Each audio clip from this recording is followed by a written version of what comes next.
Sant Pol es va convertir per un dia en terra animal. El passat diumenge 15 de gener la població va celebrar la jornada de Sant Antoni. Per començar la festivitat, la Riera, a tocar del Parc del Litoral, es va convertir en un velòdrom. Durant una hora, una vintena de genets i els seus cavalls van fer curses d'exhibició. La zona estava plena a vessar i no cabia ni una agulla. Gairebé tot el poble va voler assistir a aquesta peculiar competició. A ver, es muy interesante porque así la gente se ve, saca los animales y guarda las costumbres de los pueblos y esto. És xulo, además és molt bonito.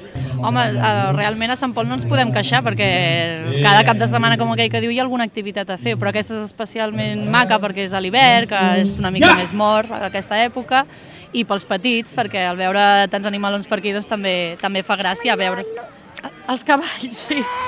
Molt bé, saps? Això em sembla molt bé, no? És una iniciativa pels nens, Bueno, està molt bé, així un diumenge de fer cosetes, de tal, està bé, no? L'esmorzar, col·labores una mica, veure les carreres. Convertir la Riera en un espai on puguin fer curses als cavalls no és gens fàcil. De fet, la feinada que hi ha al darrere és inimaginable. De totes maneres, els organitzadors es donen per satisfets només de veure la gentada que assistia a l'activitat i d'escoltar les valoracions, totes positives, de la iniciativa. Bueno, és una feina, sí, portem des de l'octubre reunions i parlant, sempre hi ha problemes, uns que comptaves no poden, altres que, però la festa és això, quan veus aquest èxit no et fa tant de... Per l'any que ve ja tornem a estar animats, saps? Nosaltres comencem, 4 gats, muntem, no tenim ni associació, no existim, som 4 amics que muntem, però també ens ajuda molt la penya Síndries amb el tema del bar, l'Ajuntament, aquest any la brigada ens ha ajudat molt, han fet tot perquè es pugui fer, no?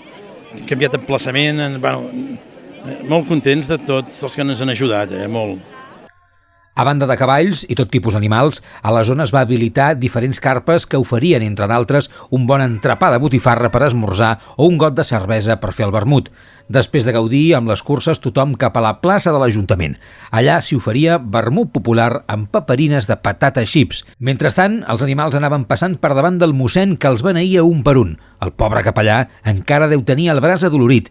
Ningú va voler perdre's la benedicció, tothom va fer passar els seus animals per l'aigua beneïda.